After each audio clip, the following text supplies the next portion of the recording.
लागलोय गुळाचा, कारण या गोष्टी माहिती झाल्यात. मग माहिती झाल्यानंतर परत त्याच गोष्टी कशाला करायची? विषाची परीक्षा का बघायची? एकदा कॅन्सर होऊन गेलाय तर आपण परत गाफील राहायचं? पण होऊ नये म्हणूनच आधी आपण लक्ष द्यायला पाहिजे. ओके. ह्याच्यानंतर क्वेश्चन टाकला की मी परत जाते, कारण माझ्याकडे लई नॉलेज आहे. कारण मग मी परत त्याच्यावर जाते. तर आपल्याला क्वेश्चन आन्सरला वेळ ठेवू आपण. ह्याच्यानंतर मैदा, म्हणून मैद्याचा वापर हा बिलकुल करू नका, बिलकुल. कारण काय अनार आहे ते. अनाराचा का वापर करायचा पैसे देऊन? त्यामुळं टाळायला पाहिजे आपण या सगळ्या गोष्टी. ह्याच्यानंतर अनाराचं उदाहरण, सगळ्यांना आवडणार चहा. ओके.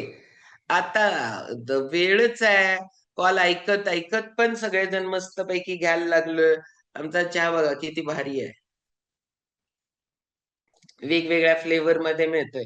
क्लायमेट चेंज, तुलसी घ्या, जिंजर घ्या. काय काय बदल झाला, उन्हाळा वाढला, इलायची घ्या, काश्मीरी कावा घ्या, आणि ऑल सीझन लेमन मस्त, पीच मस्त. ओके. का आता का नाही प्यायचं किंवा हे, मुळात ब्लॅक टी कोण घेत नाहीयेत. ओके. जी ब्लॅक टी घेत आहेत त्याच्यामध्ये पण टॅनिन आहे. ह्याच्यामध्ये आपल्या शरीरामध्ये हे काम काय करतं, पेशी लेवलला प्रॉब्लेम्स क्रिएट करतं. कारण का, की आपल्याला टॅनिनमुळं की तुमचं भूक कमी होते. तुम्हाला सगळ्यांना लक्षात येते चहा पिल्यानंतर भूक कमी होते. सारखं सारखं चहा पीत राहतात. पण आपल्याकडे जो चहा बनतो ना मुळात, तो खूप दुधातला बनतो. त्यामध्ये जादा दूध घालतात. सधनभर अजून जरा दूध. दूध उत्पादकाला परवडत नाही. त्याच्या घरात दूध आहे, पण त्याला परवडत नाही म्हणून तो एवढंसच वापरतोय.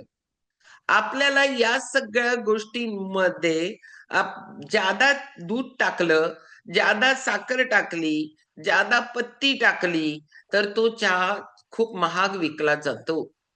कारण अनार आहे आणि त्याला आपण जादा पैसे देतो आणि घेतो. आजकाल इकडं अमृत तुल्य